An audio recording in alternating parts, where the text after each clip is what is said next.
Ecclésiaste chapitre 5.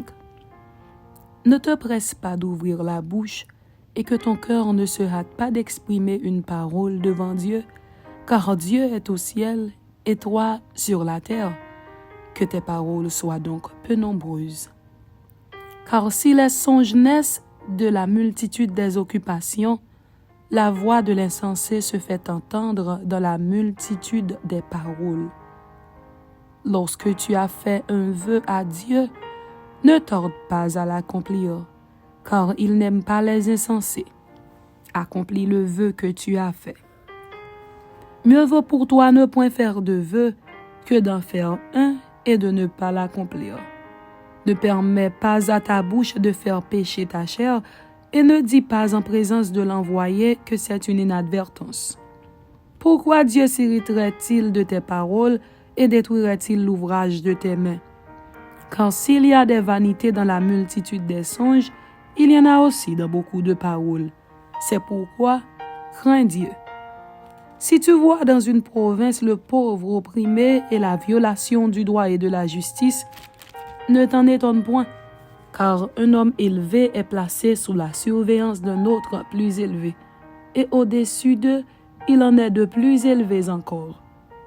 Un avantage pour le pays à tous égards, c'est un roi honoré du pays.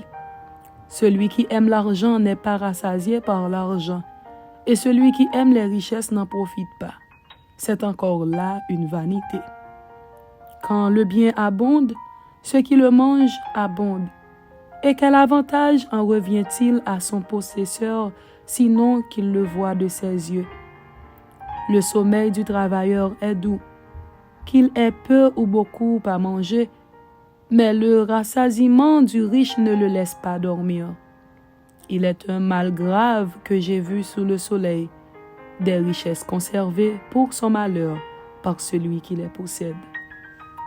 Ces richesses se perdent par quelque événement fâcheux. Il a engendré un fils et il ne reste rien entre ses mains.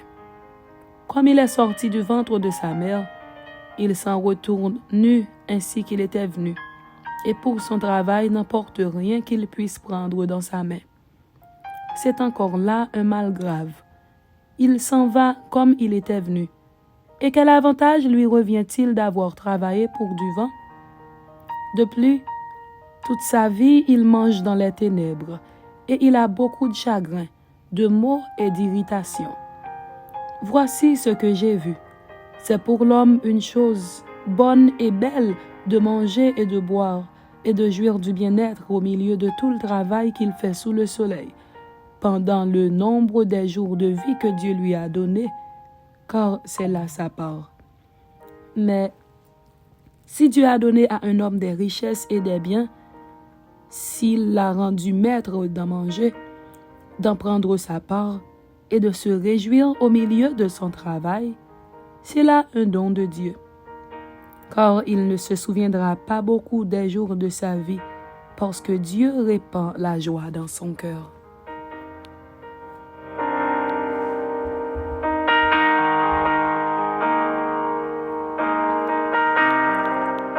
Ecclésiaste chapitre 6. Il est un mal que j'ai vu sous le soleil et qui est fréquent parmi les hommes. Il y a tel homme à qui Dieu a donné des richesses, des biens et de la gloire, et qui ne manque pour son âme de rien de ce qu'il désire, mais que Dieu ne laisse pas maître d'en jouir, car c'est un étranger qui en jouira. C'est là une vanité et un mal grave. Quand un homme aurait 100 fils, vivrait un grand nombre d'années, et que les jours de ces années se multiplieraient, si son âme ne s'est point rassasiée de bonheur, et si de plus il n'a point de sépulture, je dis qu'un avorton est plus heureux que lui.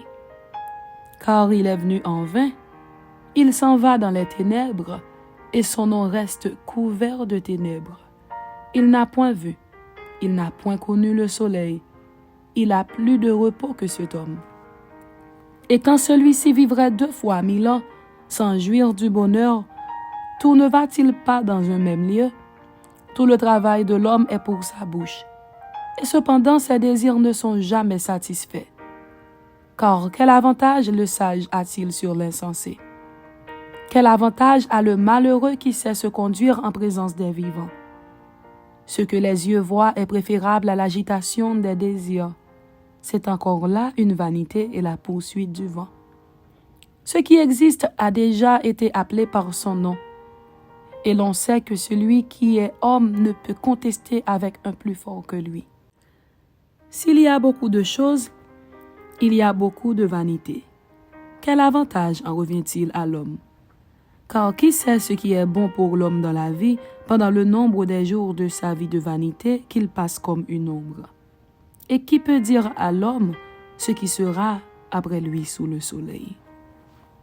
Amen. C'était Ecclésiaste chapitre 5 et Ecclésiaste chapitre 6. Que Dieu vous bénisse. Amen.